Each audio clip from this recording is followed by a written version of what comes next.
Ladies and gentlemen, welcome to the Trinity University Spring Commencement exercises. As a senior member of the faculty of Trinity University, it is my honor and privilege to call this ceremony to order. I ask that you remain seated during the processional.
please rise for the invocation and remain standing for the national anthem. What a gift it is to be together, and what a gift it is to mark this moment, this milestone on your journey. We know that we cannot take these gifts for granted. And in that posture of gratitude, I would invite you to join me in a spirit of prayer. God of wisdom and hope, we give you thanks. We give you thanks for this moment and this day, for these graduates and their families, and the generations that have led them here. We give thanks for friends, mentors, and professors that have guided them along the way. For we know that the journey has not always been easy, and we hold in the quiet of our hearts both the losses we carry and the moments of unexpected grace. Be with these graduates now, for this is no ordinary time. Guide them in this season of change, of reimagining, of renewal. Bless this threshold, this moment between. Help them to hold true to all they have learned, who they have become, and how they have grown. So mark this moment with wonder and joy as they continue on as part of the enduring Trinity family. For all of this we pray and hope. May it be so, may it be so. Amen.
My name is Dr. Megan Mustaine, and I have the privilege of serving as the Provost and Vice President for Academic Affairs.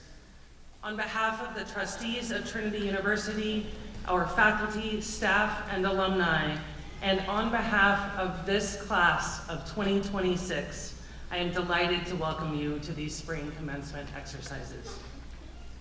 It is so wonderful to once again gather for our spring commencement ceremonies. This is a special day to celebrate your extraordinary academic achievements with your friends and loved ones.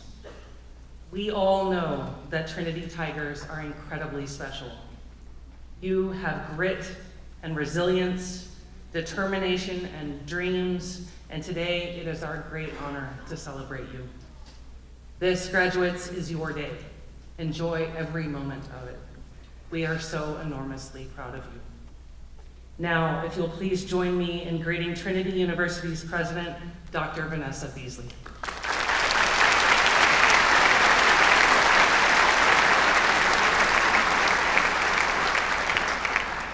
Thank you. Good afternoon, everyone.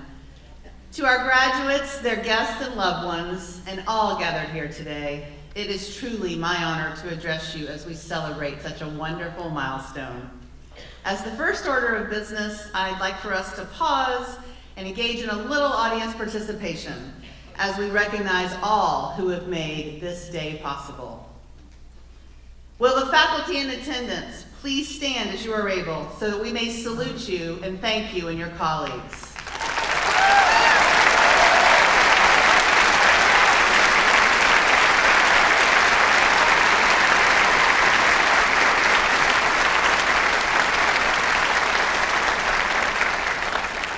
Our faculty have the supreme responsibility of educating, challenging, and mentoring our students, inviting them to join in discovery and learning, and they do all of those things so well. Thank you, faculty.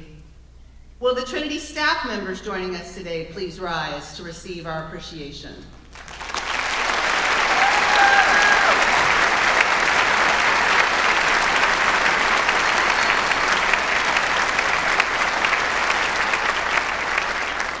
Trinity staff members ensure that the educational experience we offer on our campus is indeed transformational, both inside and outside the classroom, and we thank you. Will the representatives of our Board of Trustees please stand and be recognized?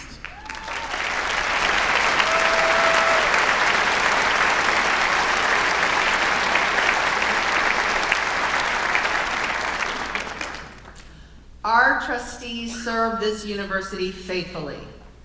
They are Trinity's fiduciaries, and they are responsible for our enduring excellence from generation to generation. Thank you. Will all alumni now stand and be acknowledged, even if you've already stood once before?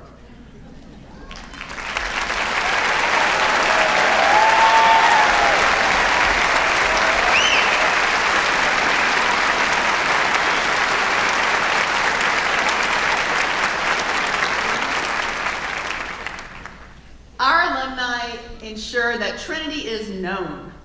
They represent our university around the world, demonstrating that a person with a Trinity degree makes a difference. And they do that through what they have learned here. Thank you. Now, will all the families and loved ones here today please rise as you are able?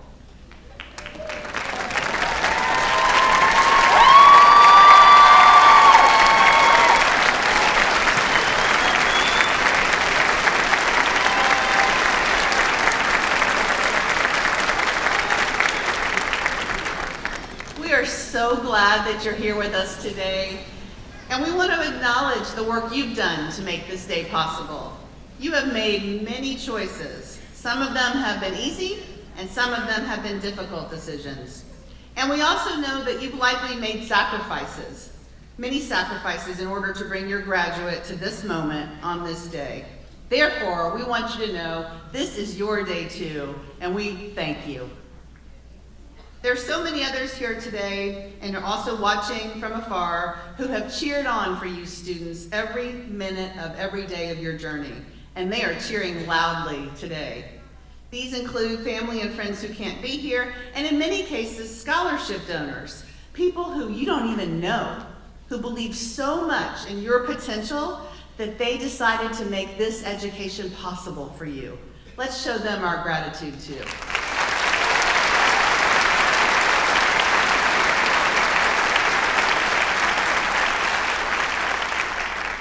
One more request, and maybe this is the most important one. Degree candidates, will you please rise and turn around and join me in applauding everyone here who has made this day possible for you.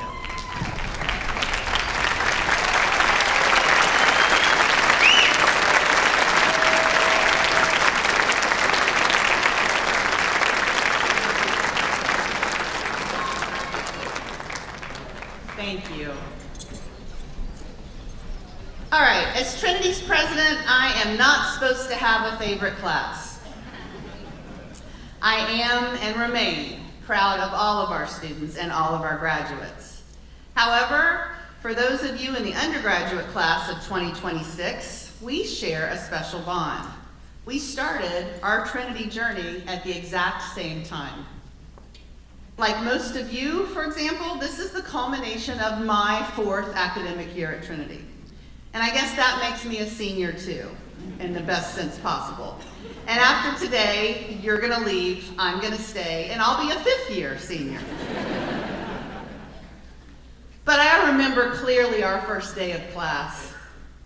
Now, you may or may not remember that day, but I'll give you some clues. It was hot. It was hot that day, August in San Antonio. And actually, it rained a little bit that day. It was rainy. Do you remember that? You might have been thinking about how to get to the right place, or the fact that you were home from your family and loved ones in familiar ways, and you might have even wondered if you made the right decision. But soon the skies cleared, literally and metaphorically, and we all found our rhythm. We all found our way. You with your academic work, and me with learning the business of this university. We shared so many milestones that fall, and as 2022 ended and our first semester was behind us, we thought maybe we knew what we were doing. And wow, have the years moved quickly since then.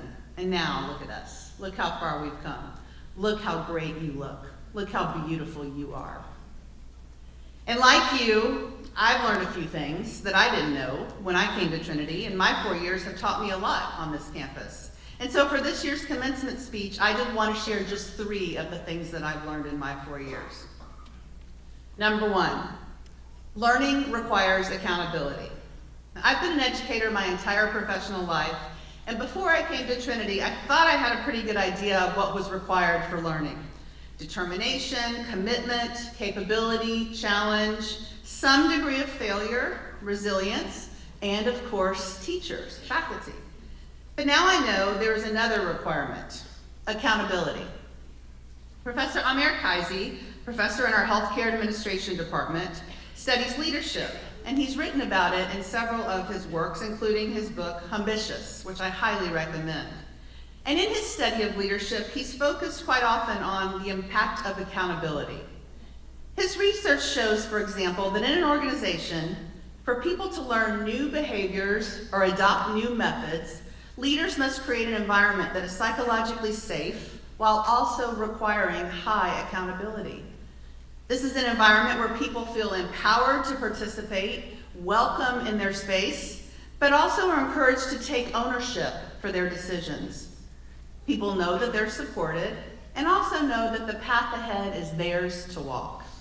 And when they decide to walk that path and take responsibility for their education, formal or informal as those lessons may be, that's when they learn. That's when people grow. To make this point even more clearly, what Professor Kaisi writes about is what happens when those conditions are not present. And he suggests that when both conditions are not present, there is likely no learning. For example, when both safety and accountability are low, he writes there's apathy or inertia. There's simply no motivation to change because change is scary. It's better to keep things the way they are in those conditions, people think. Let's just do things the way we've always done them, the way they've always been. And when there's high safety, but no accountability, people get too comfortable, he writes. They don't have honest conversations, talk about problems, or try to track outcomes or try new solutions. They don't set or achieve goals. They just feel like it's good time to be together. Good feelings are the most important things. And if accountability is high, but people don't feel safe, that's a recipe for anxiety. People know they will be judged without having any way perhaps to defend themselves or an opportunity to try again after they fail. And we all know the importance of trying again. So whatever you go on to do, whether you teach 3rd grade, organize community events, or run a Fortune 500 company, you will be a leader. We know that Trinity graduates are leaders. And you will have to think about how your choices influence those around you. So the lesson I'd ask you to remember is this. Other people will feel confident and empowered when you provide an environment with high psychological safety and high accountability. Number 2, listening does not mean agreeing. And in fact, listening may be even more important than agreeing. For the past 2 years, I have taught a class here at Trinity. More accurately, I have co-taught a class, a 1-credit class, with 3 other faculty members called Listening. Now, that class's name may make you think we just sit around in a quiet room and listen for noises. That's not what we do. We actually talk and read and frankly invite several of our other faculty members to come speak to the class about the wide range of skills that are required to listen. To listen with empathy rather than make quick judgments, for example. to listen critically when we're making our own decisions, thinking for ourselves, and to listen to new ideas so that our imaginations can grow and be stretched. Early this semester, we read an essay by the late author Harriet McBride Johnson. And this essay was about how to listen to someone who doesn't value you. Maybe someone who thinks that you're not their equal as a human being. It's a very hard thing to imagine doing, and it's a very hard thing to talk about. And yet on the day we were discussing McBride Johnson's essay, I had one of those moments where I learned so much from what one of our students said. We were talking about having relationships with people who don't value you, and one student who graduated this morning, some of you may know, Seven Aguirre. Seven's a computer science major and a music minor. Seven said, relationships are not about finding people you agree with, they're about finding people worth forgiving. That insight, frankly, just blew my mind, and I thought about it for days after the class.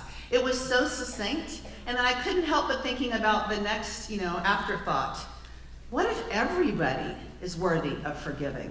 What if we took forgiveness seriously as part of our listening skills too? So I talked with Seven a little more to find out about his wisdom and what he thought about this concept. And in our discussion, Seven said to me, quote, "It's important to have friends that support you, of course, but if that's all you have, you're in an echo chamber and you don't learn anything. If everyone agrees," he said, "it's hard to know if everyone or anyone is learning or growing." And we might also consider the inverse of that. If you're a friend who listens with care and empathy, and you're a friend who knows how to disagree with people respectfully, you can find yourself in relationships with people who encourage you to grow, to take new perspectives, to consider someone else's situation. That doesn't mean you have to leave the conversation in complete agreement. It does mean that you have communicated that you care enough about that other person to listen to them, even if you don't agree with them. And when Seven and I were talking, it occurred to me that one of the things that I was taking from his lesson was that level of caring should perhaps be our goal. Caring for each other enough to listen when we don't agree.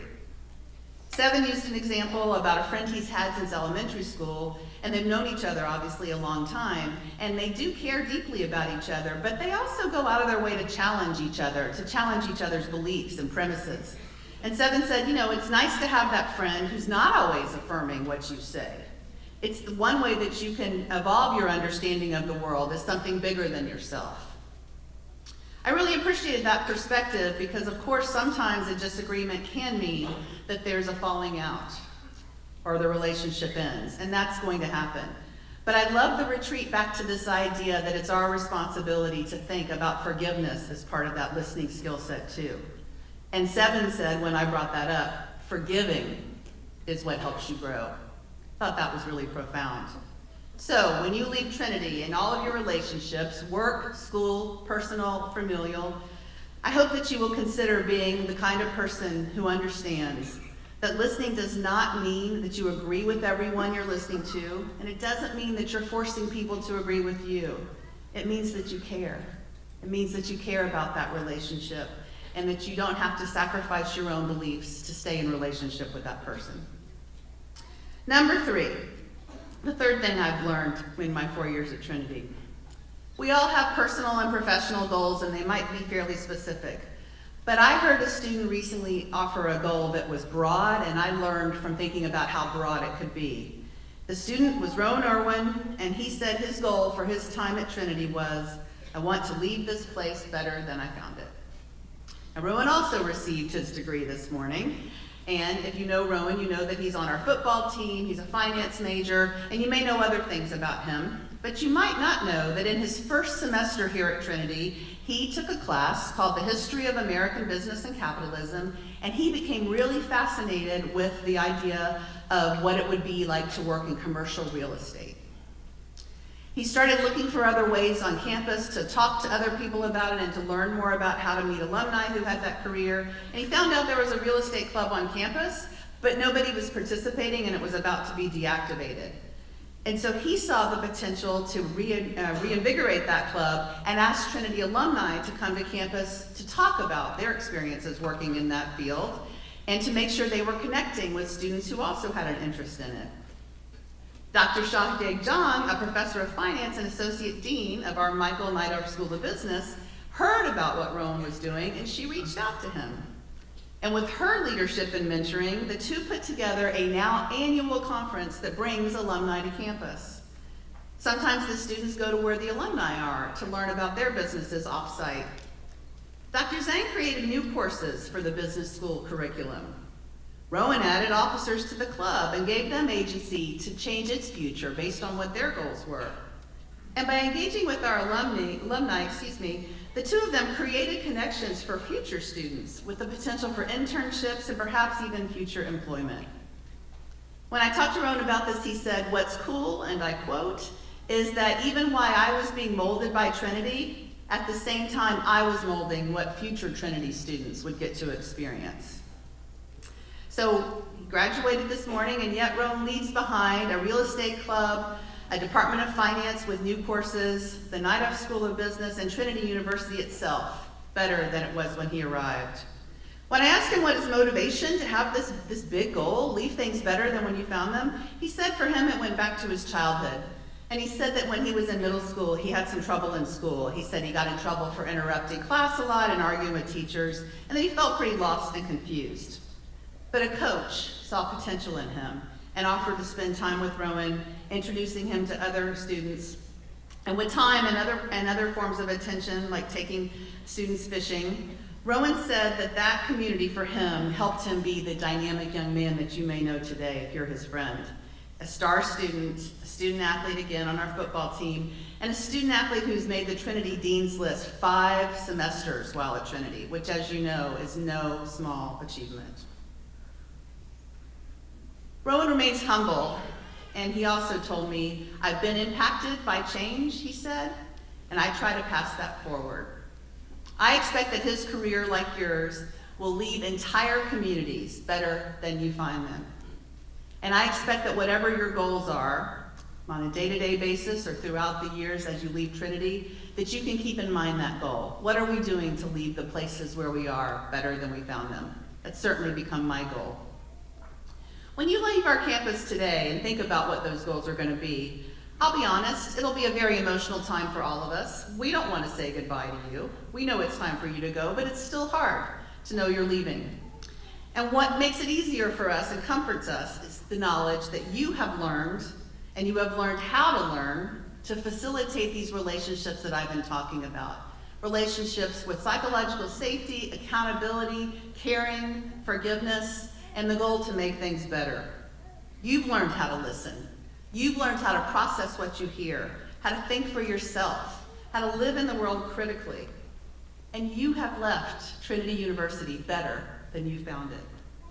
So I want to close by thanking you for that, for what you've taught us, what you've given us, the ways you've made this community stronger and better. Just as the Trinity University faculty and staff have worked so diligently to instruct and support you, you've been working on a project too, to enrich our lives, just by being you, and just by deciding to be with us as you learned here. Today, you are commencing into your lives vastly more prepared than you've ever been before, and we are really grateful that you are here and that we got the opportunity to watch you grow. Thank you for that, and congratulations.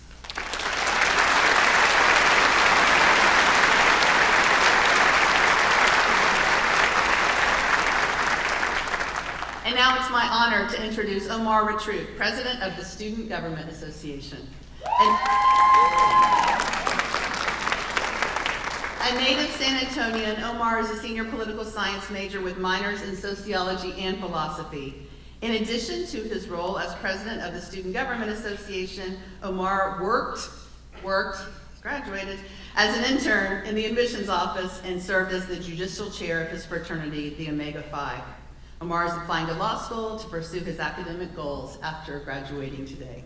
Welcome.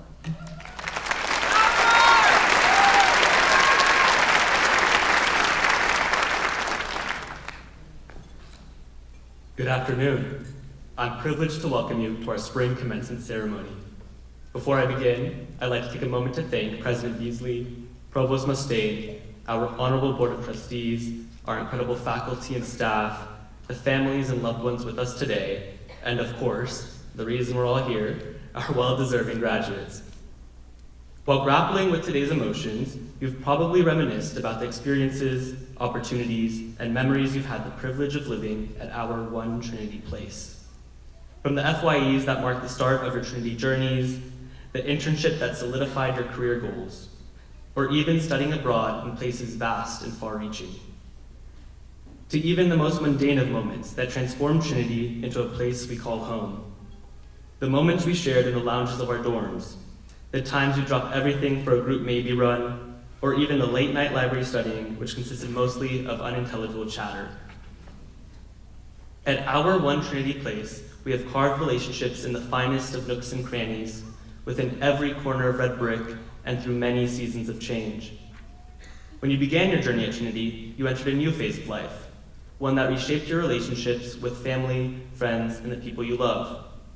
Very similarly, today, your relationship will be reshaped with the people and place you hold dear, so that you may put your knowledge, skills, and expertise to the test. Trinity has taught me many valuable lessons, yet the one that resonates most is the value each of us has held in shaping, defining, and contributing to our shared community. I urge you to remember this lesson if you ever feel you are walking the wrong path, unsure of your values or contributions, or find yourself questioning your unequivocal worth. While our campus may be small in stature, it is large in the sense of purpose, dedication, and excellence that it has poured into each of us. Graduates, there is never a right time to leave a place you've called home, but I can assure you, you are all prepared, equipped, and ready for what's to come. Finally, I urge you to leave your mark in every space you are soon to assume, knowing that this little place and the communities you forged within it will always be cheering you on, waiting patiently for your return. Graduates, we're eager to see the people you will all soon become. Best of luck to our class of 2026.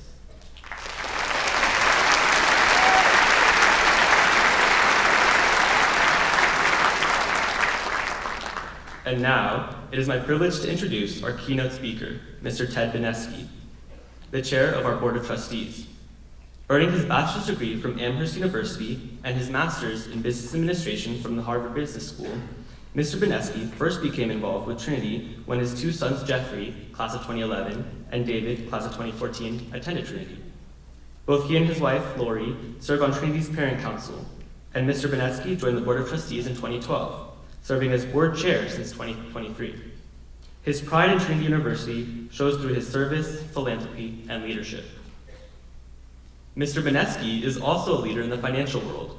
He is the Chief Executive Officer and Managing Partner of Insight Equity Holdings, a financial management firm in the Dallas area with over $3 billion of assets, managed on behalf of pooled funds, foundations, state investment funds, and academic endowments.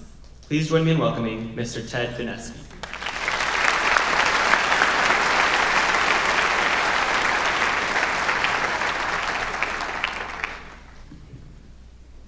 So the way I'm going to start is to first say that my name is Ted.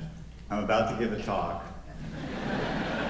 So you're going to get a genuine TED Talk. Before I give you the talk, I do want to make a couple of comments. And the first one is that all the people you see on the stage behind me are people that really care about your future. They care about your success, and they want you to be everything that you want to be in achieving your full potential. I hope that you have your own individual definition of success already in mind, but probably the most important definition that we all have on this stage is that you make a positive difference in the world, somehow, some way. So in that regard, you might think of something that a famous poet once said, Ralph Waldo Emerson, about his definition of success. He gave a number of reasons that you could declare yourself successful, but the way he ends his poem and the way he ends his lesson is to say that if you have made one person's life easier, you have achieved success. So I hope you keep that in mind as you formulate your own decisions. And I would also ask this, whether it's 6 months from now, a year from now, 2 years from now, or longer, please come back and tell us how you're doing. We want to know. We're excited about all the future opportunities you're going to be pursuing. We want to hear how it's going. Give us the story. Talk to us. Stay connected to Trinity University. We want to continue to help you along your life's journey. So is that a deal? Thank you.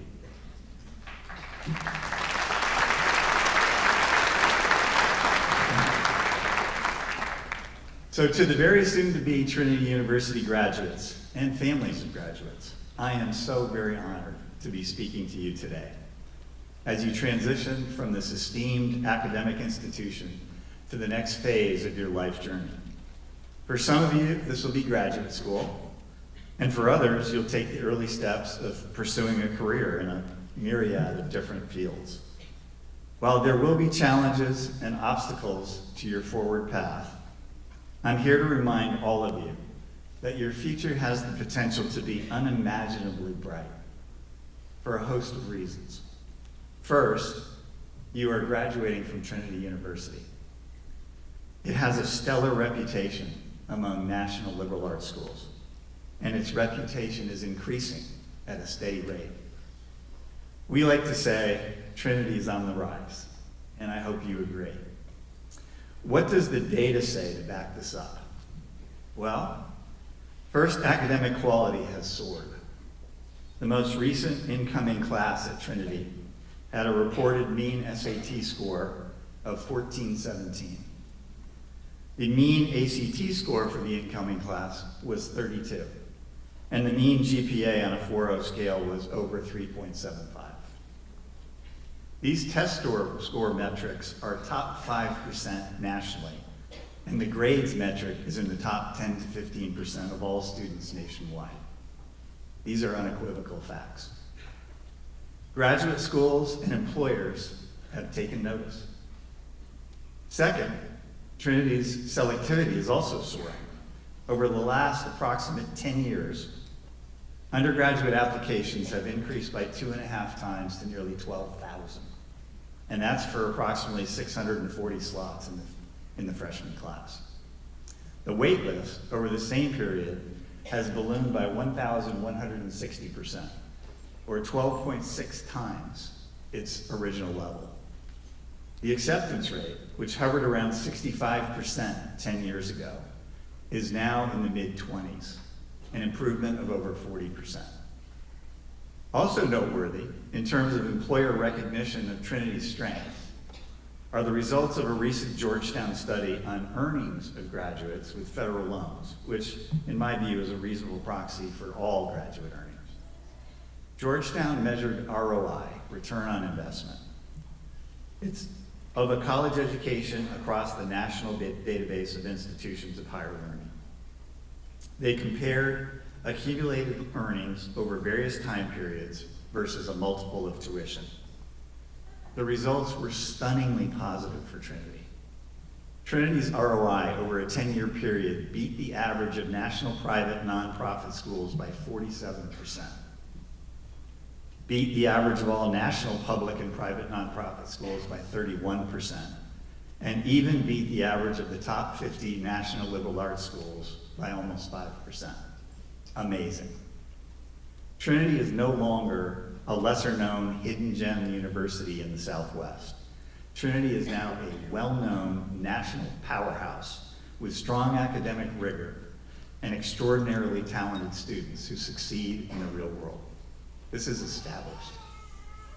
If Trinity continues to accelerate its reputation, then its students and graduates, like you, will benefit even more. I believe this positive trend will continue for several reasons. First, success breeds success, and the momentum is palpable. We have the best leadership in President Beasley and the members of her executive leadership team who are committed to building Trinity's quality and reputation on both a regional and national level. And we have the best faculty, a group of scholarly and talented professors who are committed to student success. Second, demographics are strongly in our favor.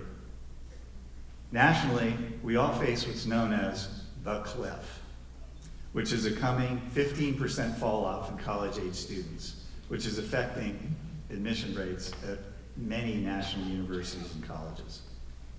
It's coming this year, and it will present its challenges.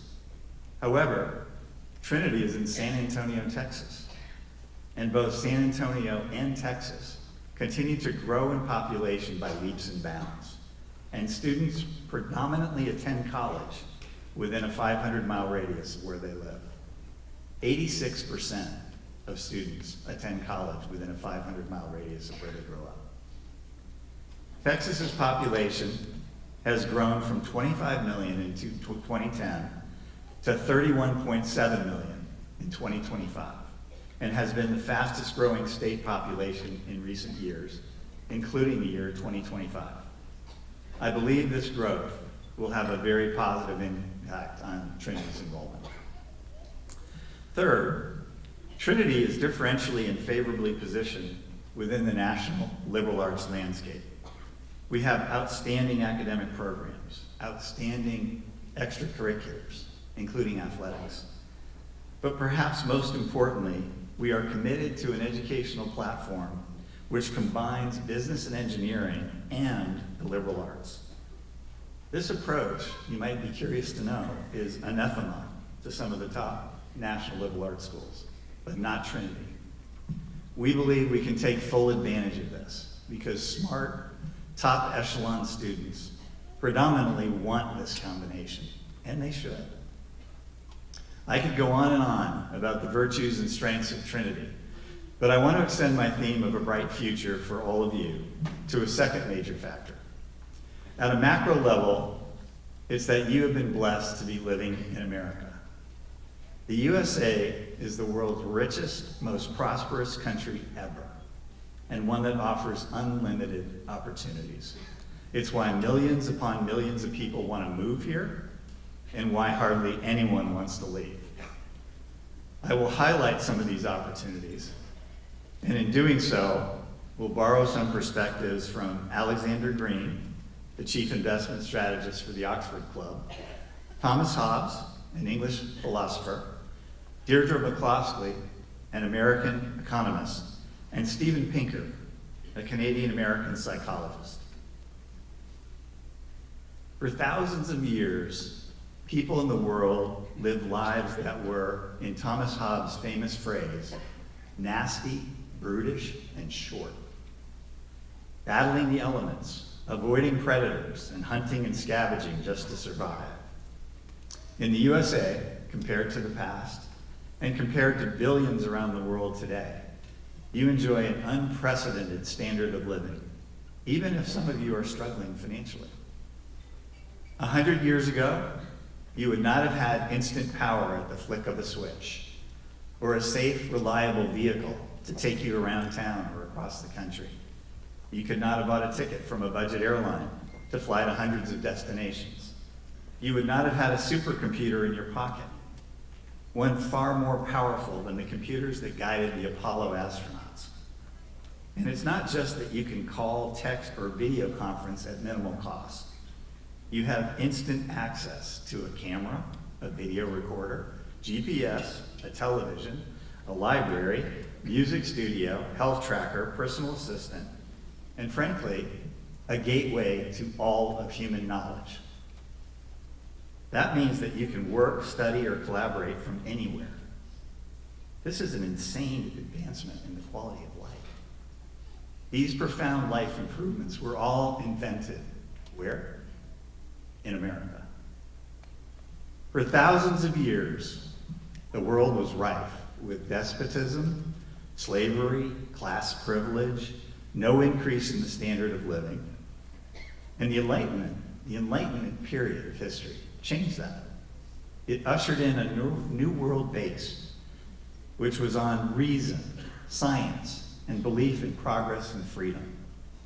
The American founding moved it forward, introducing the ideals of political and economic freedom, leading to human rights, property rights, free trade, religious toleration, peace, human flourishing, and the right to pursue happiness. That brought what Deirdre McCloskey calls the great fact of human history, and I quote, "The tremendous, unprecedented growth in living standards starting around 1800. These ideas started in the West and then spread to the rest of the world. Today, especially in America, we have more freedom and progress than ever before. As a result, we have more abundance, more harmony, more human dignity, and more human flourishing," end quote. We can all recite a litany of what is wrong in the world. We're not perfect. But we should also pay heed to what is going right, because we are astoundingly fortunate.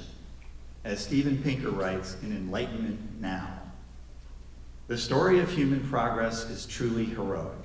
It is glorious. It is uplifting.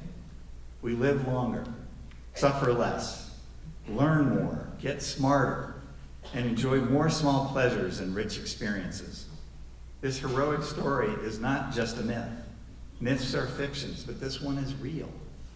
It requires only the convictions that life is better than death, health is better than sickness, abundance is better than want, freedom is better than coercion, happiness is better than suffering, and knowledge is better than ignorance. Understanding this is essential." Why? It put things in perspective, revealing how well we live now compared with anyone else around the world today and almost everyone in the past. It also makes it easier to keep striving to make things even better, especially when you realize that almost all long-term trends are positive. My hope for all of you is that after all the progress we have made as a world and as a nation here in the USA, that it instills in you a sense of appreciation and gratitude to those that have come before you. Feelings of gratefulness, according to psychologists, make it impossible to feel unhappy at the same time. Gratitude grounds you. It softens your struggles. It amplifies your joys. It reminds you, even in difficulty, that you are surrounded by abundance. So please recognize your indebtedness to millions of others who have come before you and feel grateful. Give thanks to the many men and women who have risked or even laid down their lives to uphold the many freedoms we enjoy today. The pioneers, the inventors, the artists, leaders, members of the armed forces, police officers, rescue workers, and crisis volunteers. They have helped build much of what we rely on for our prosperity and have shaped the ideals of our liberty. Finally, in addition, I would encourage you to express your appreciation and gratitude to those loved ones who have gotten you this far, much like we did at the beginning of this session. Your educators, your friends, your extended family, your siblings, and your parents. Let them know that they are appreciated and loved. In conclusion, please pass through this graduation gate and live the American dream. Move the ball forward and make the human experience even better than it is today. This is the best way to honor those that have come before you. Make the most of what you, your education, and your country have to offer. We believe in you, every single one of you. Your future can be unimaginably bright. It's up to you to make it happen. Thank you.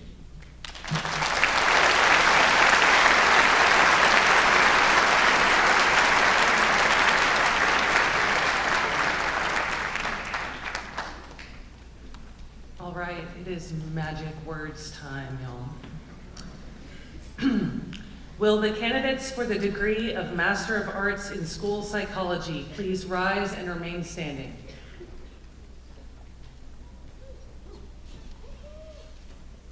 Will the candidates for the degree of Master of Arts in Teaching please rise and remain standing? Will the candidates for the degree of Master of Education in School Leadership please rise and remain standing? In addition to these candidates, there are in absentia other candidates for the master's degree whose names appear in the program. President Beasley, on behalf of the faculty of Trinity University, I recommend these candidates for the master's degree.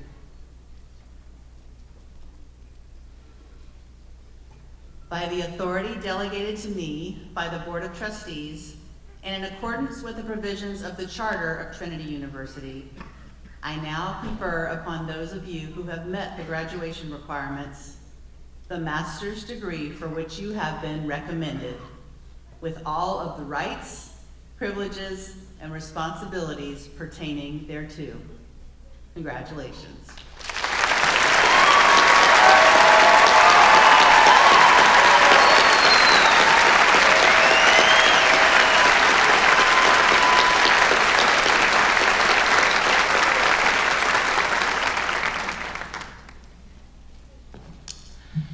Will the recipients of the master's degree please be seated? Doctors Urquijo Ruiz and O'Sullivan will present the master's candidates for academic degrees.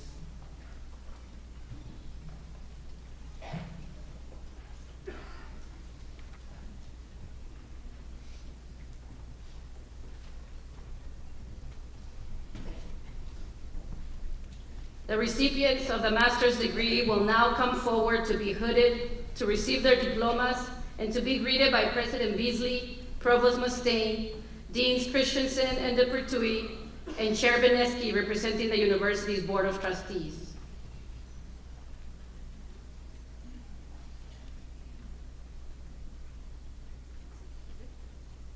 Master of Arts in School Psychology, Crystal Cassandra Alvarado.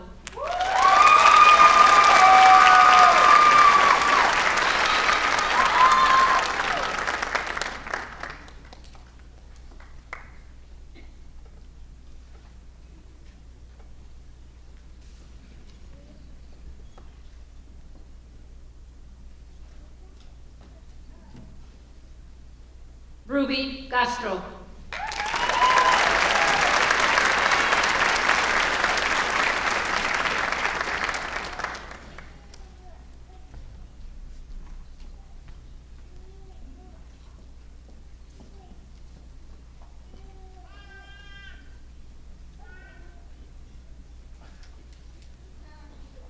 Michaela Christine Clark.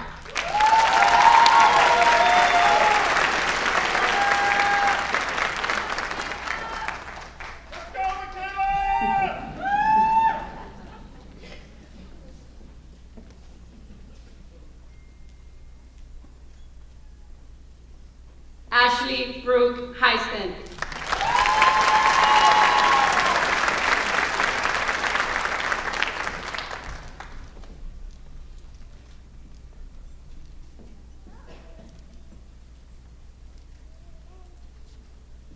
Lindsay Alice Kusner.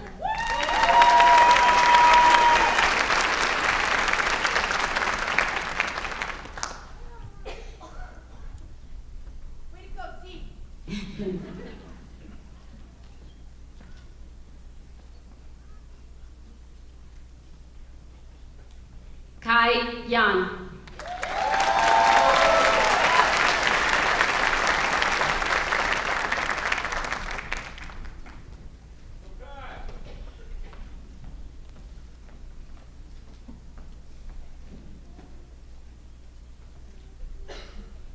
This concludes the candidates for the Master of Arts in School Psychology.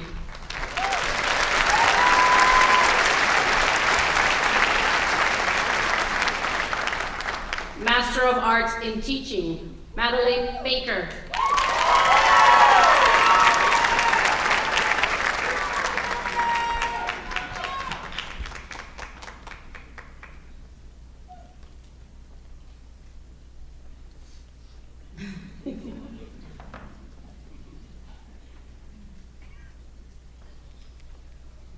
Cielo Natalie Bocanegra.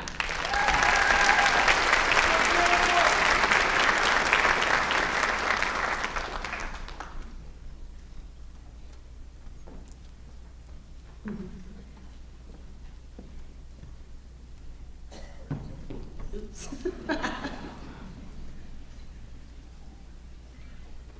Robin Bowen.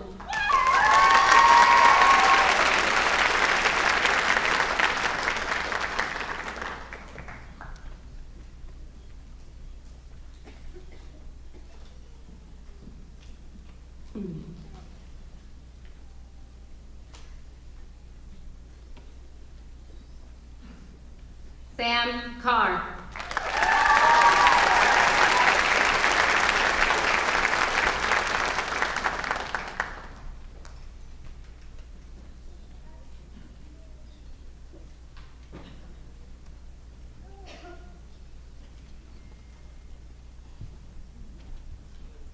Juliana Jeanette Dole.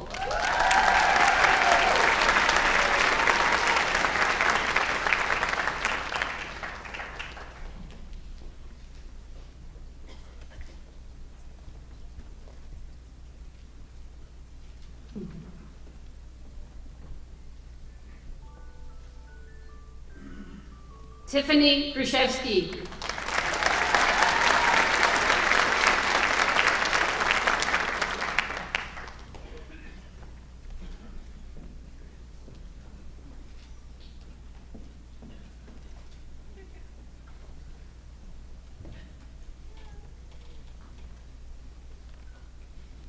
Shelby Allison Kohler.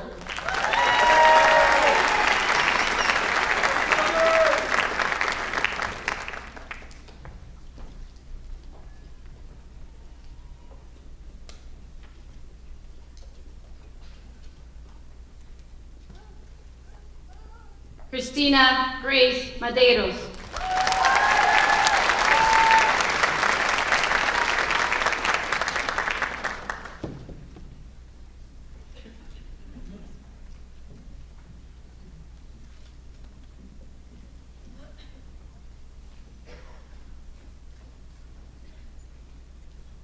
Emily Elizabeth Sager.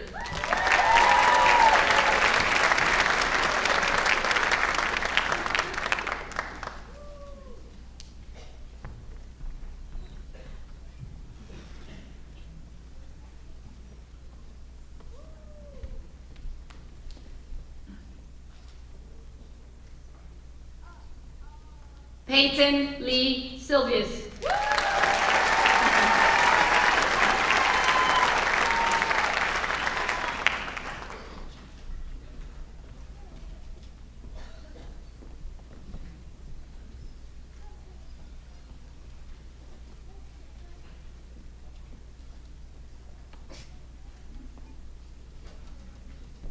Abigail Faith Wheatstruck.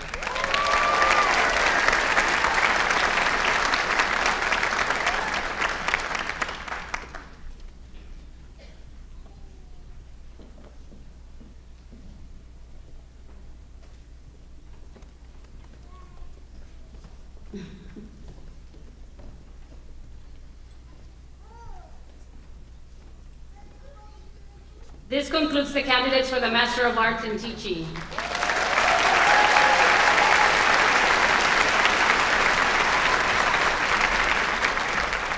Master of Education in School Leadership, John Derek Arredondo Alvarez.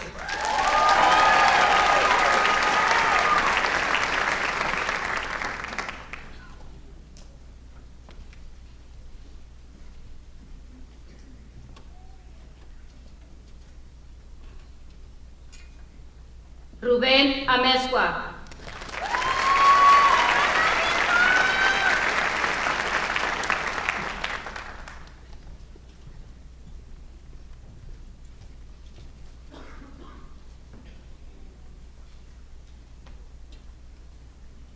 Víctor de la Cerda.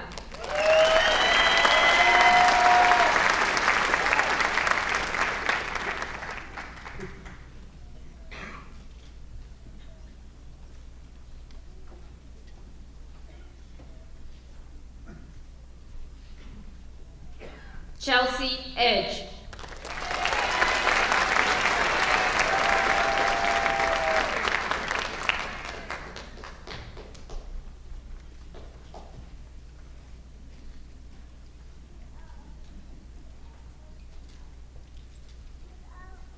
Claudia Fidencio Estrada.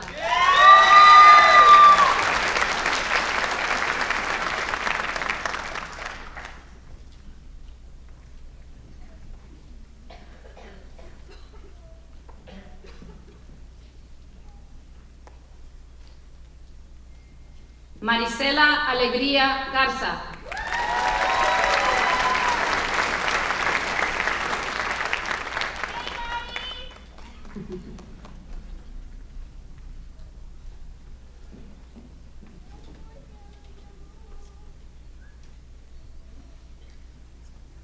Shayna Nicole Kropa.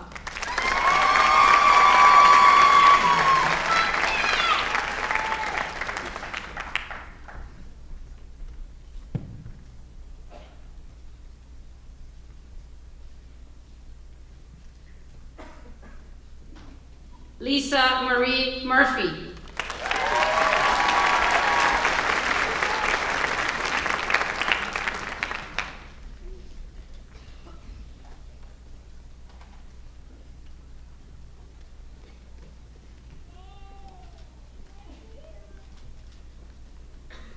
Aaron James Sherwood.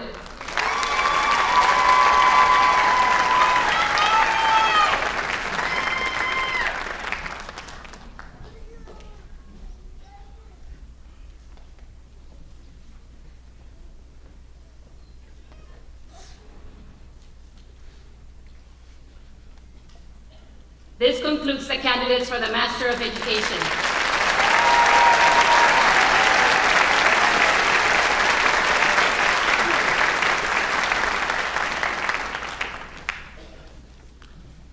Will the candidates for the degree of Bachelor of Arts please rise and remain standing?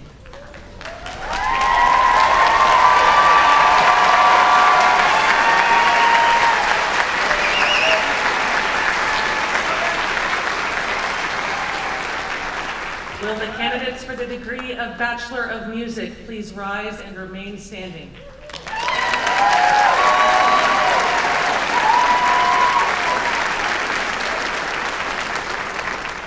In addition to these candidates, there are in absentia other candidates for the baccalaureate degree whose names appear in the program. President Beasley, on behalf of the faculty of Trinity University, I recommend these candidates for the baccalaureate degree. By the authority delegated to me by the Board of Trustees and in accordance with the provisions of the Charter of Trinity University, I now confer upon those of you who have met the graduation requirements the baccalaureate degree for which you have been recommended, with all of the rights, privileges, and responsibilities pertaining thereto. Congratulations.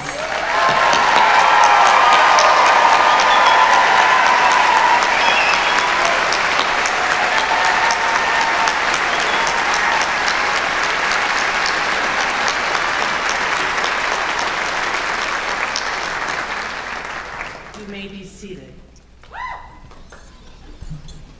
Drs. Urquijo, Reese, and O'Sullivan will now present the baccalaureate candidates for academic degrees.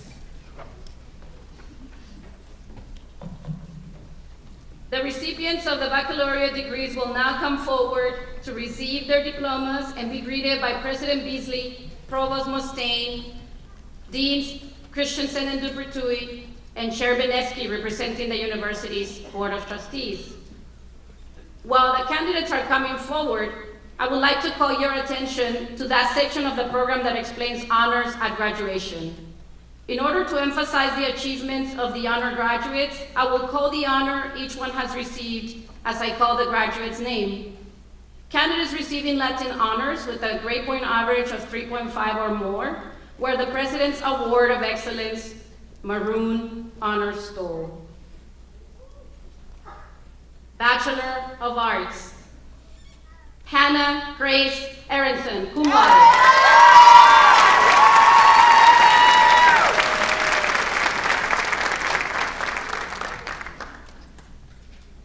Leo Tanaka Abufaro, summa cum laude.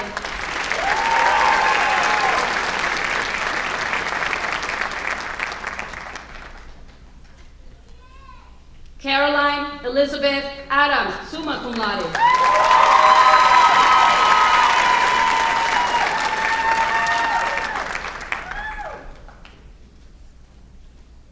Kennedy Arlene Adams, cum laude.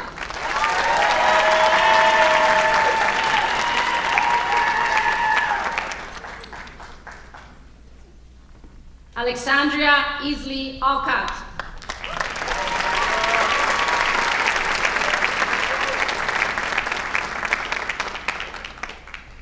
Maria Nayeli Aleman, summa cum laude.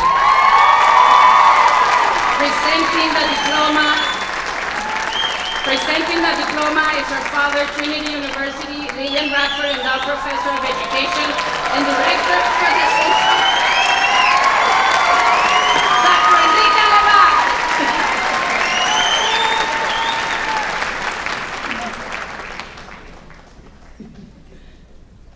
Melina Marie Alvarado.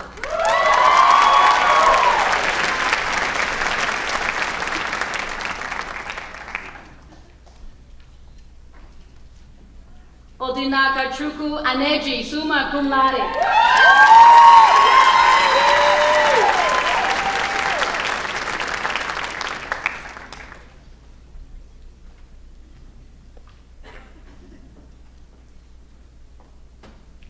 Robert Ray Arciaga, cum laude.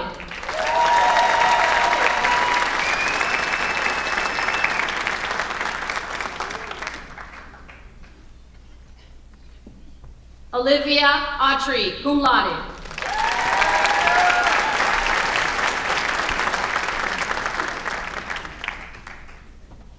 Hannah Lane Baitke, summa cum laude.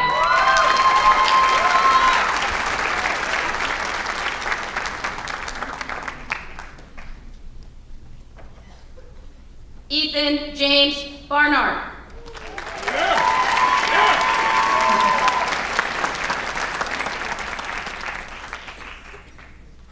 Ivana Bass Caldera, magna cum laude.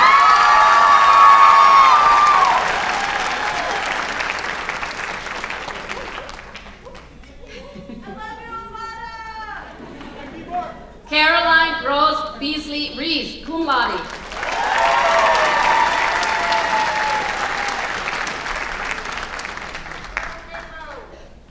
Evelyn Hero Bell, magna cum laude.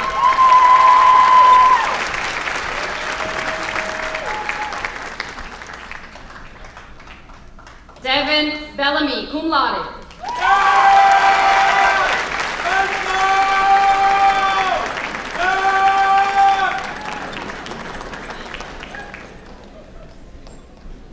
Andres Bravo, cum laude.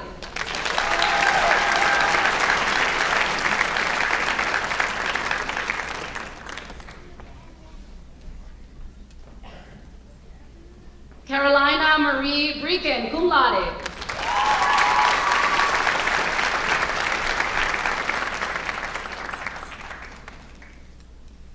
Adriana Mia Brell.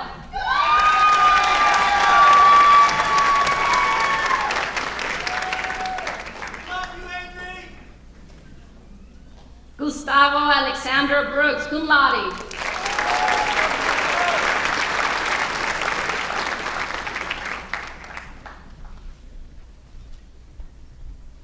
Alexander Christian Brown, cum laude.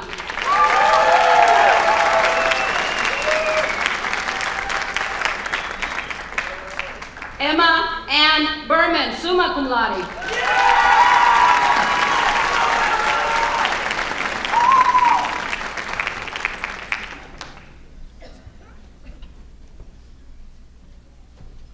Charlotte Kate Callahan, cum laude, receiving 2 degrees.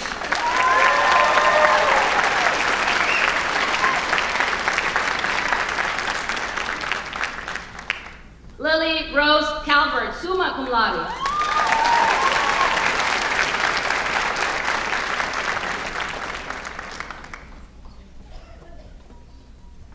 Kaylee Cancino, cum laude.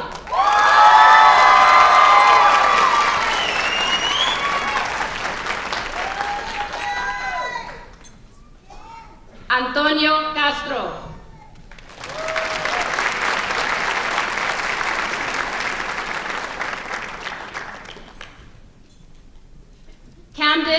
Jeffrey Chapnes.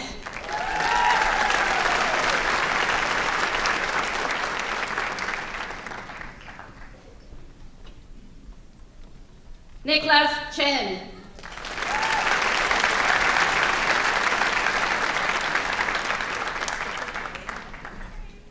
Eva Victoria Cheng, cum laude.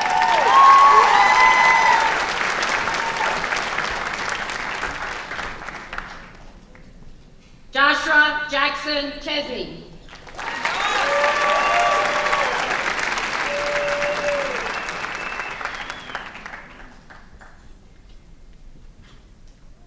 Timothy Andrew Shavanik.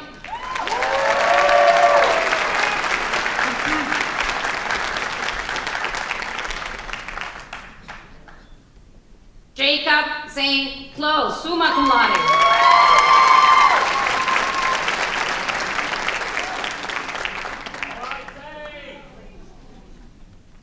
Zoe Noel Collier, summa cum laude.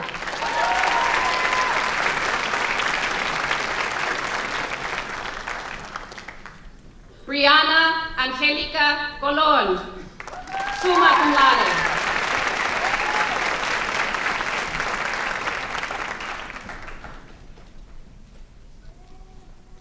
Dia Contractor, cum laude.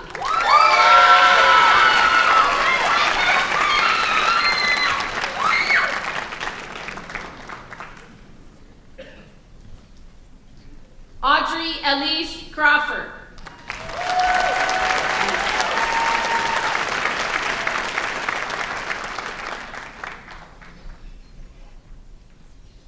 Samuel Elijah Crockett, cum laude, presenting the diploma is his father, University Professor of Political Science, Dr. David Crockett.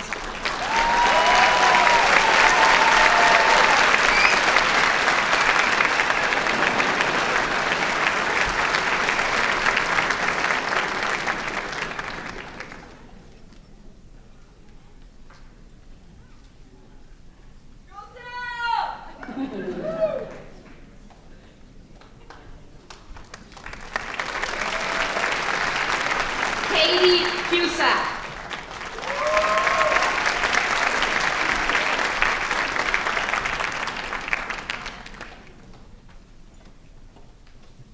Elida del Ángel, cum laude.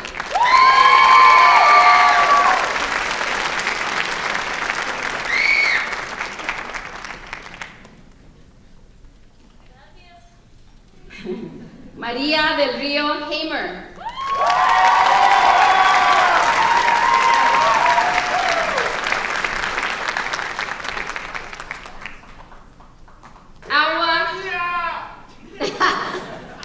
Awa Judith Dioff.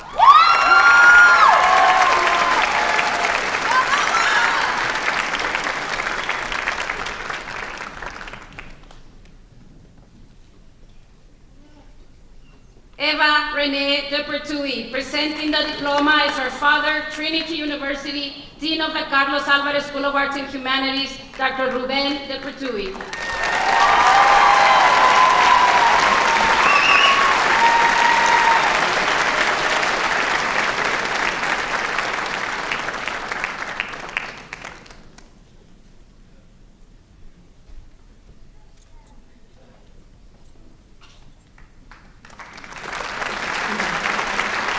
Zachary Ashton Dykes.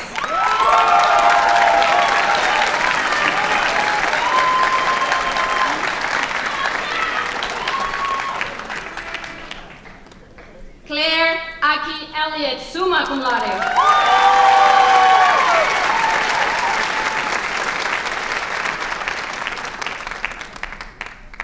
Isabel Daniela El Sisi, summa cum laude.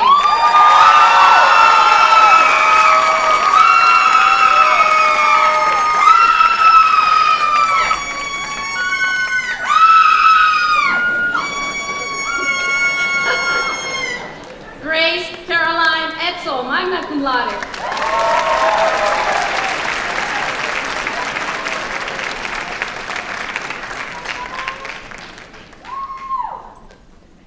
Jasmine Gianna Evanstad.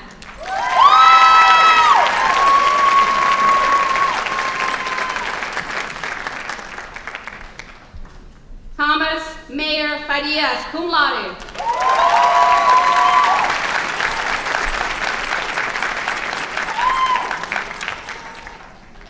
Emily Grace Fisher.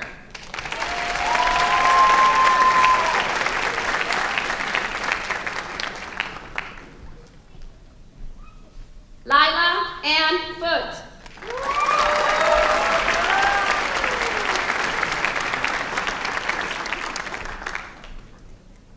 Mia Taylor Garito, cum laude.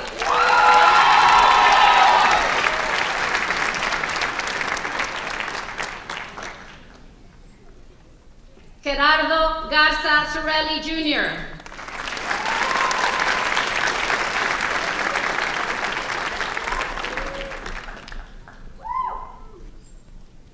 Samara Catherine Gersto, summa cum laude.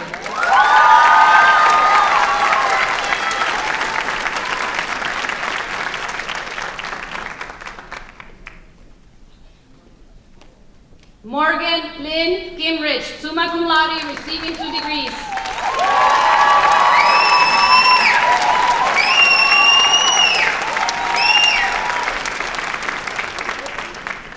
Emily Robin Necos, cum laude.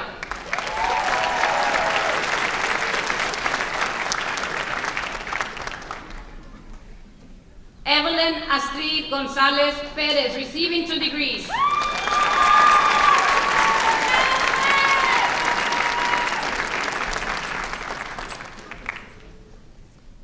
Tiffany Ellen Gunnan.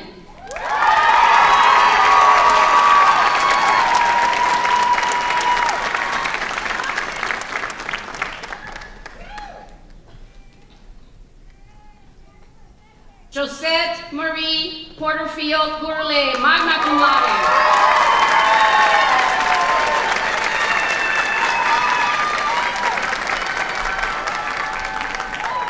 Sofia Elizabeth Guzman, cum laude.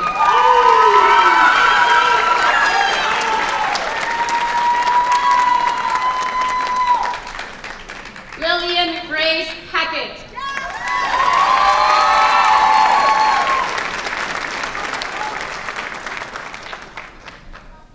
Holly Skylar Hamilton, summa cum laude.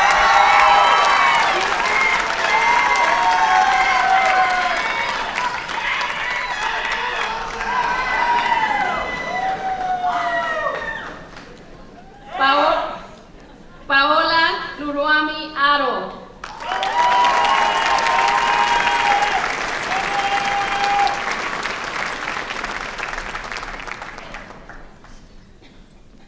Erin Caitlin Heath.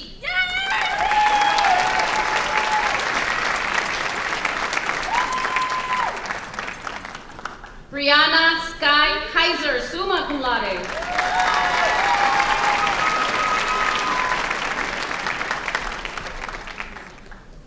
Harper Elise Horn Clegg.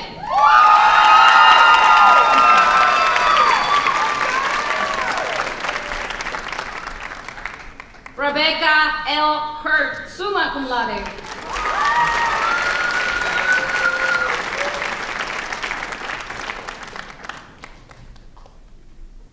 Ramsey Lane Hutton, summa cum laude.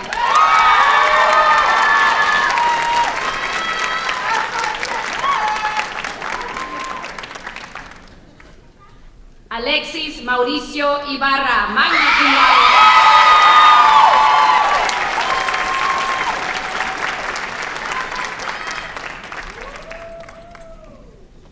Cassandra Ibarra, magna cum laude.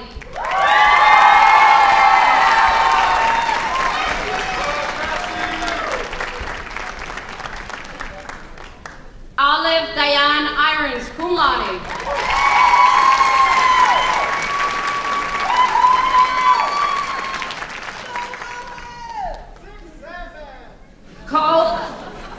Cole Isaacson, summa cum laude.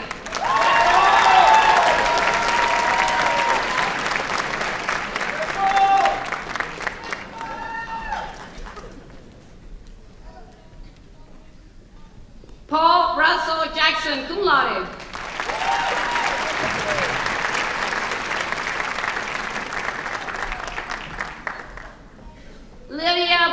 Brock Jacobson, magna cum laude.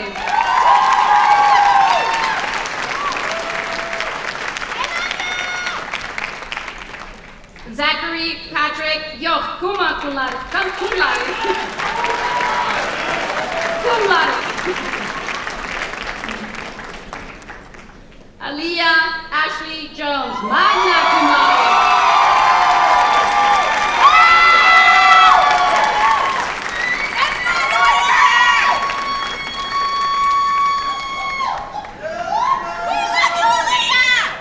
Connor Madigan Karmarzik.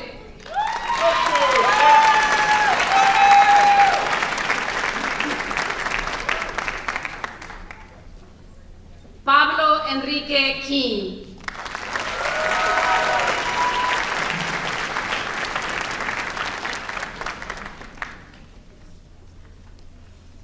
Cam Kennefic, summa cum laude.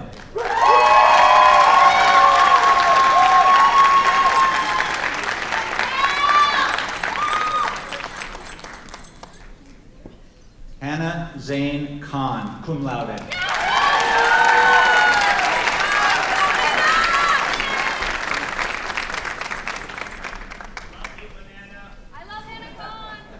Grace Elizabeth King, cum laude.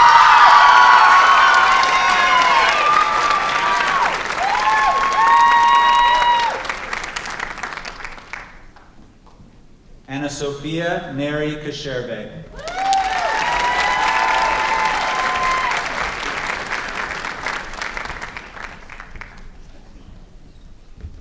Audrey Elizabeth Klein.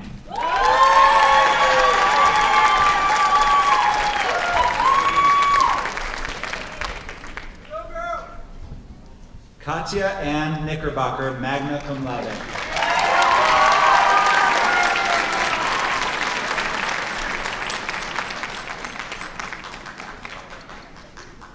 Henry Gustav Kraus, cum laude.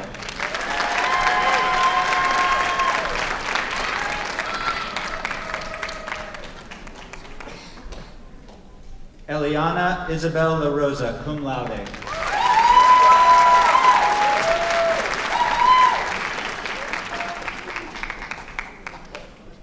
Laura Olivia Lashus, magna cum laude.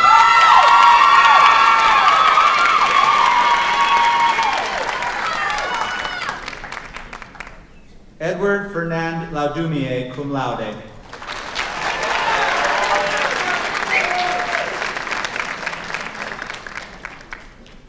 Scott Andrew Lebo, summa cum laude.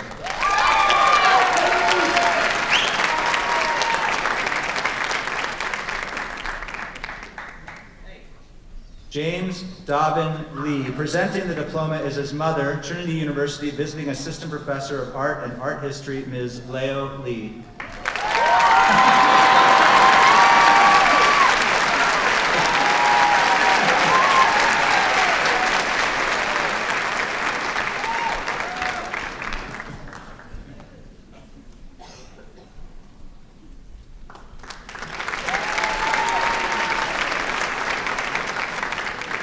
Rosalie Maria Papadopoulos, Lycum, cum laude.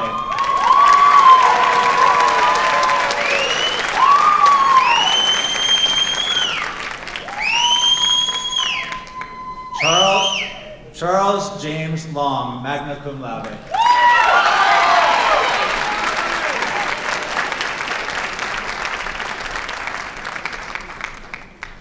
John Richard Lugo.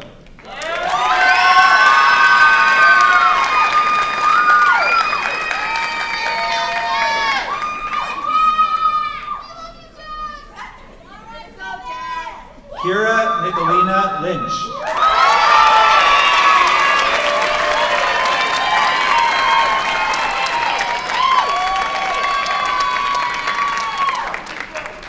Cassidy Lynn McLean, cum laude.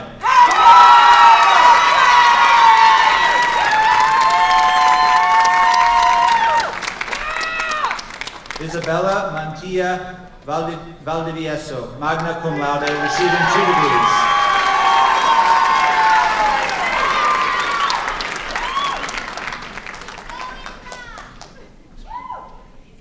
Aiden James Marlowe.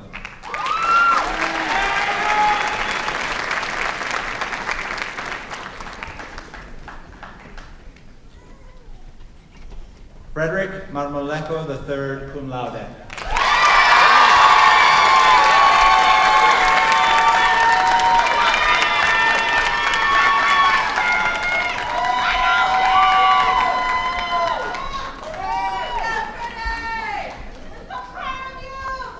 Matthew Thomas Marquez, summa cum laude.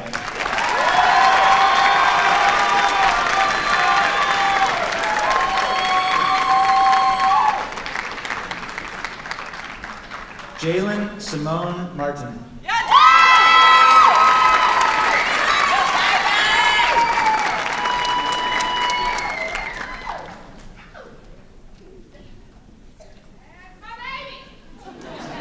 Christian Thomas Martinez.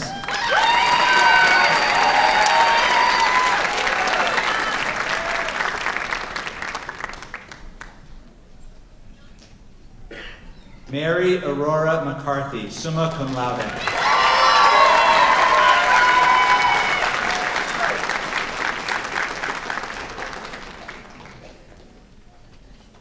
Sid Allison McCullough, cum laude.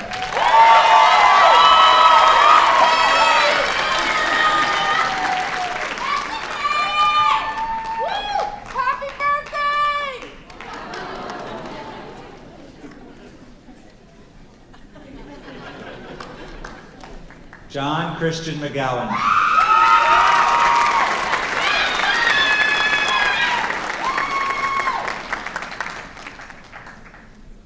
William Ashworth Meckel.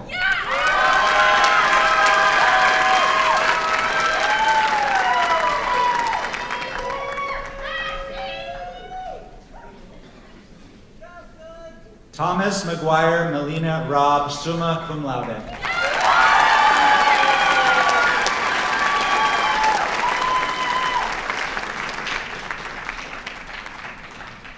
Stella Joan Miliadis, summa cum laude.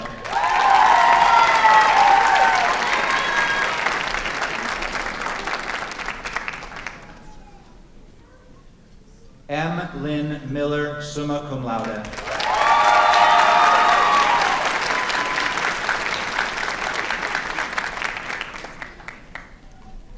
Lacey Rain Miller, magna cum laude.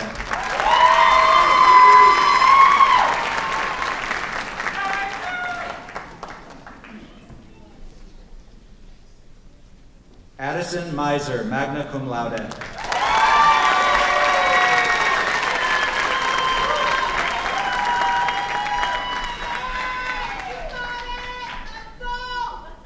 Ryan Joshua Mendoza Mitra, magna cum laude.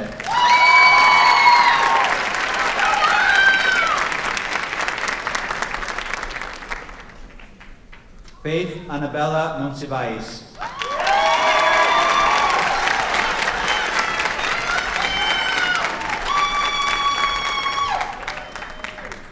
Eiley Sean Natardus, cum laude.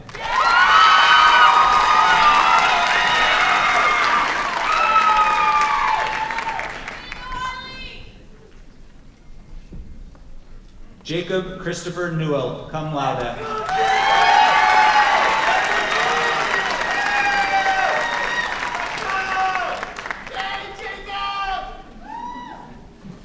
James Lorne Oberwortman, magna cum laude, receiving 2 degrees.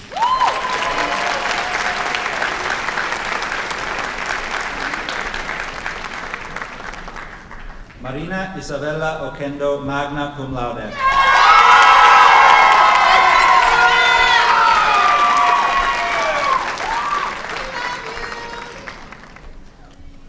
Alex Ostrom, cum laude.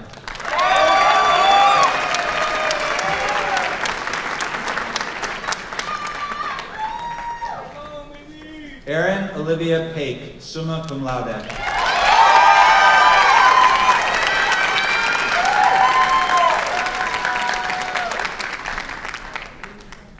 Hope Elise Pascal, magna cum laude.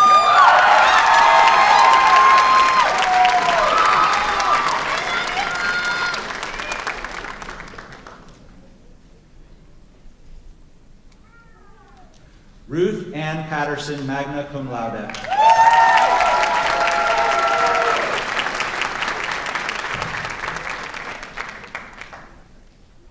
Madeline Grace Peckham, cum laude.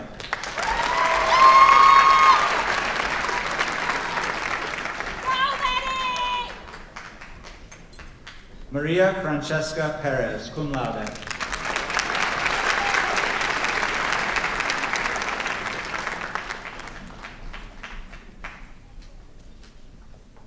Triana Perez Reed.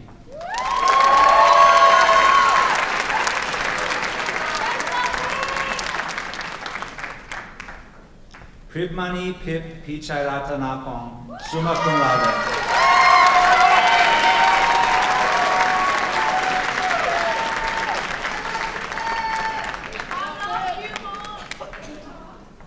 Lindy K. Pinkerton.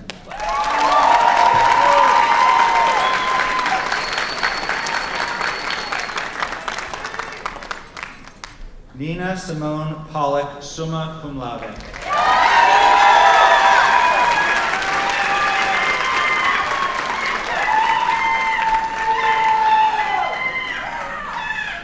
Sonia A. Postma, cum laude, receiving 2 degrees.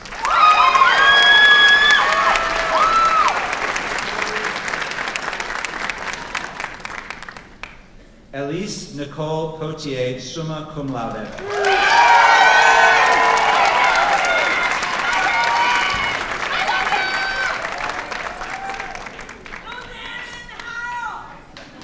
Robert Andrew Pounds.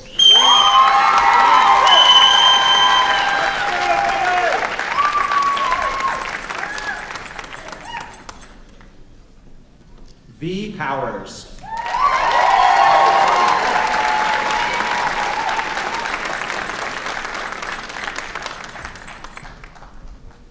Sophia Elise Presley, summa cum laude.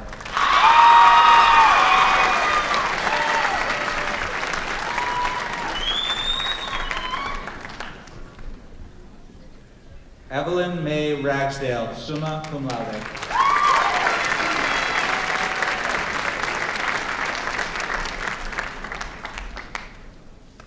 Alexander James Rawl, cum laude.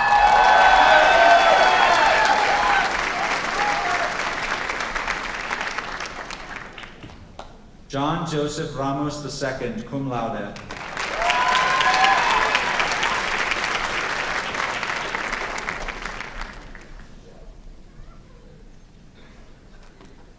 Nicholas Daniel Rangel.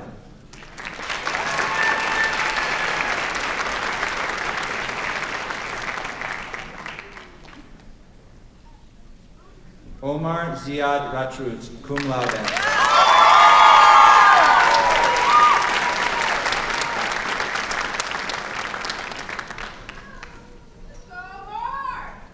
Sarah Jane Reese.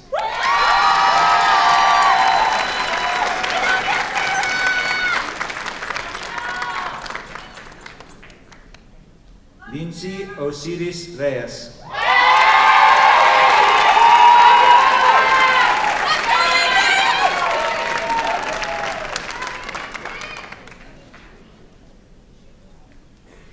Sarah Lucia Ridland.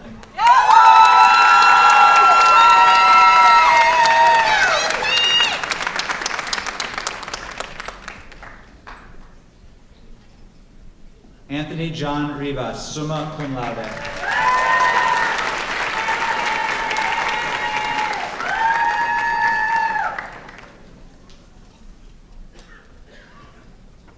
Eileen Robinson, magna cum laude.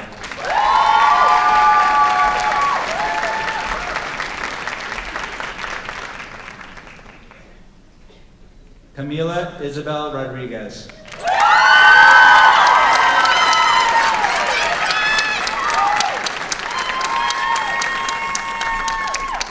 Maxwell Rolamulis.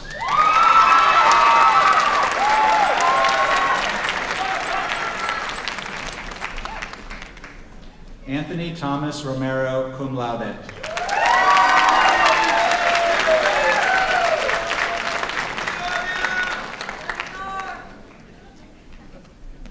Jaden William Salter, summa cum laude.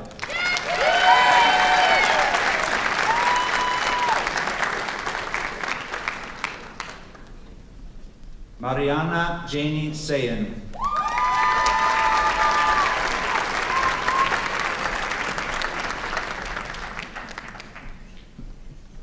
Julie Schwam, cum laude.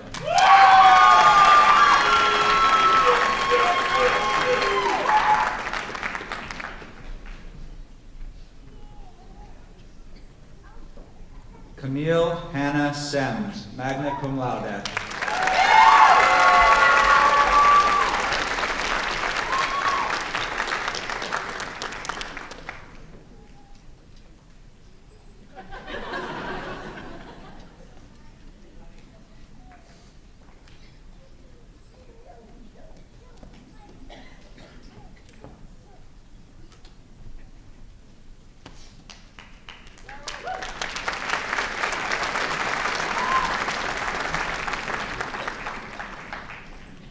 Greta Annika Schadel, summa cum laude.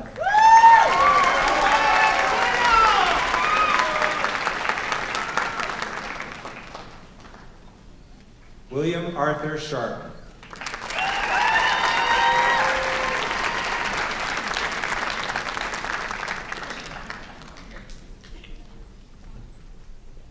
Samuel Sharp.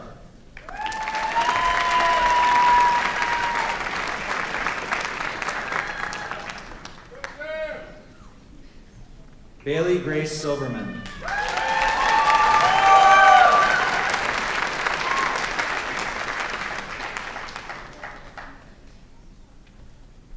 Kathleen Marie Slansky.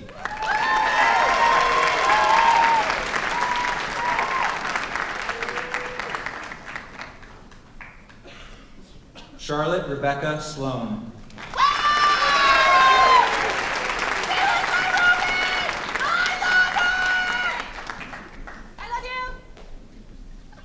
Peyton Hope Sterling, cum laude.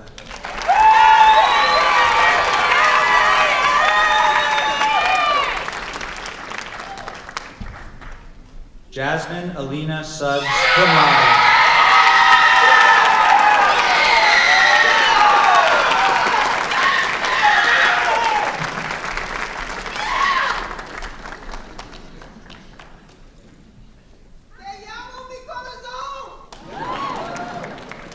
Brody Ethan Tokar, cum laude.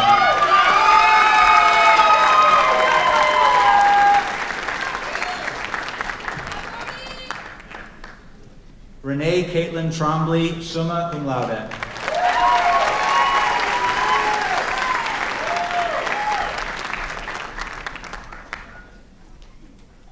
Elvin Trong.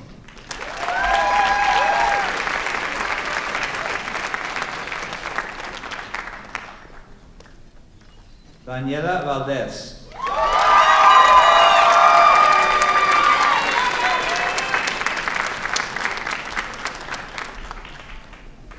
Marissa Elena Valdez.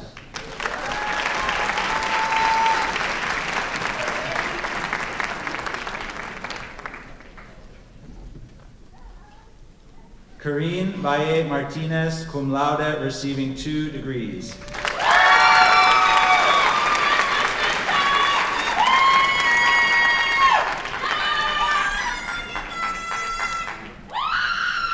Orlando Ventura, Jr.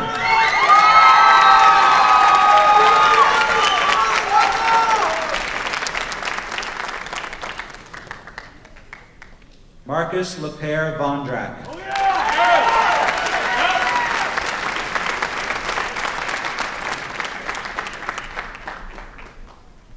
Montserrat Wiseman, cum laude.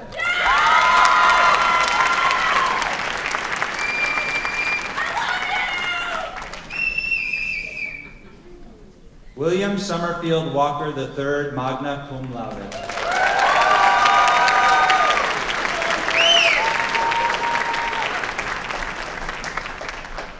Grace Ann Weber, magna cum laude.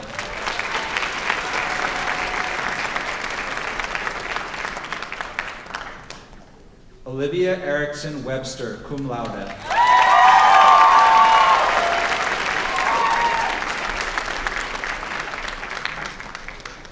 Brianna Elizabeth Werner, cum laude.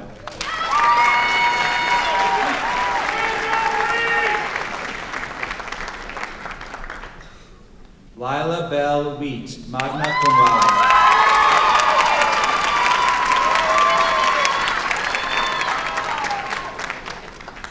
Peyton Constance White.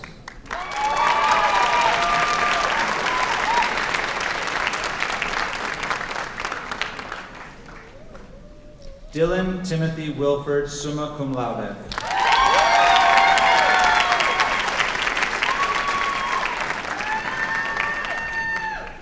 Jackson Parker Williams.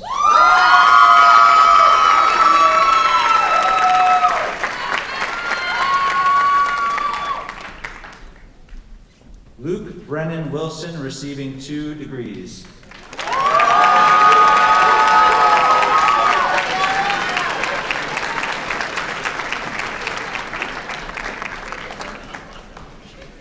Annika Wyatt, summa cum laude.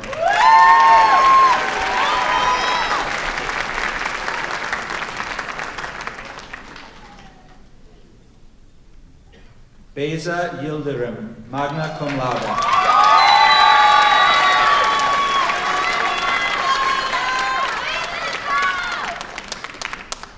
Beatriz Victoria Zamudio.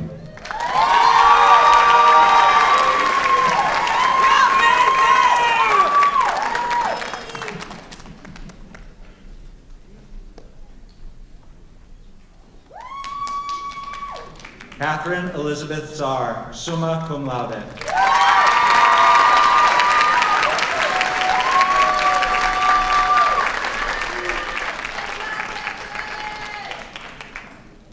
Dalek Centeno, cum laude. Presenting the diploma is their mother, Trinity University Center for International Engagement Program Associate, Ms. Elsica Membreño Centeno.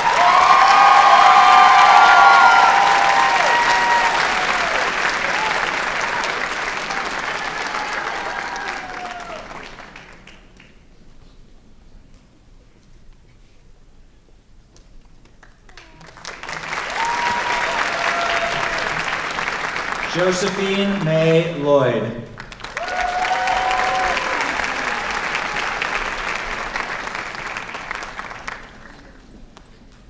This concludes the candidates for the Bachelor of Arts.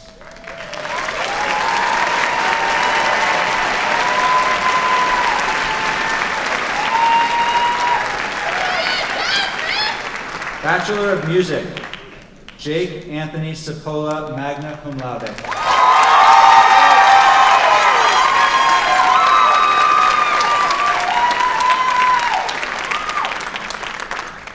Ethan Parker Rhodes.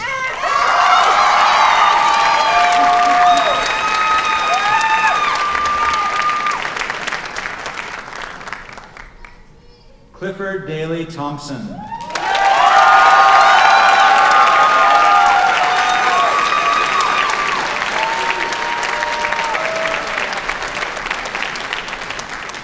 This concludes the presentation of degrees.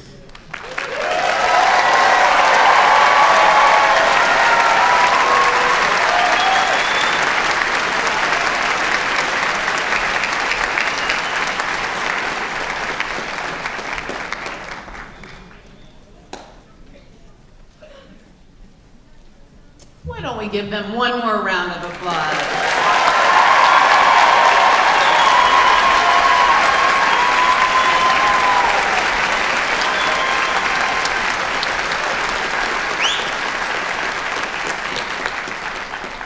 Earlier I talked about what a joy it's been for me to spend these last 4 years with you and how much I've learned from you. And I just have to add, a true delight for me is those few seconds we get to spend seeing you walk across this stage to receive this diploma. I'm so proud of you. Congratulations.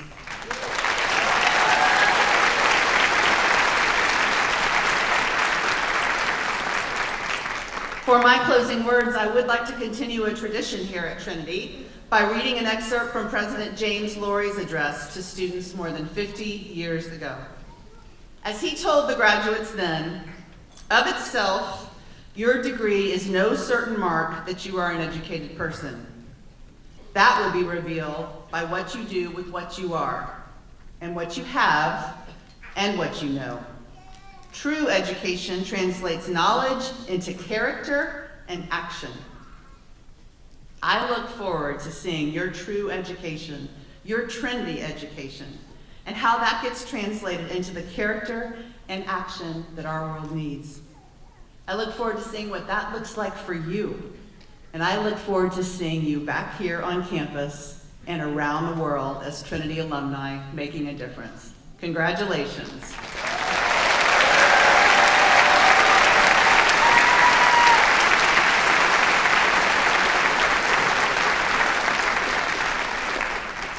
We will now enjoy the singing of the alma mater, led by one of our talented student performers and very recent graduate, Jake Sapola. Please rise if you're able and remain standing.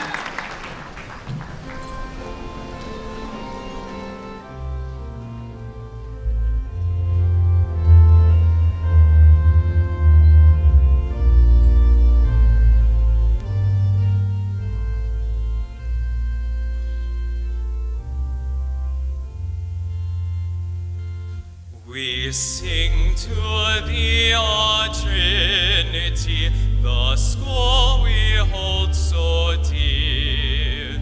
We raise in song our voices strong to honor and revere.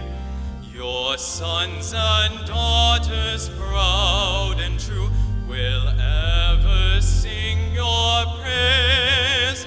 Alma mater, alma mater, all hail to Trinity. Your banner bright, maroon and white, we hold in high esteem. It proudly floats upon the breeze o'er all your campus green. Throughout our days and all our lives, our hearts will cherish thee. Alma mater, alma mater, all hail to Trinity.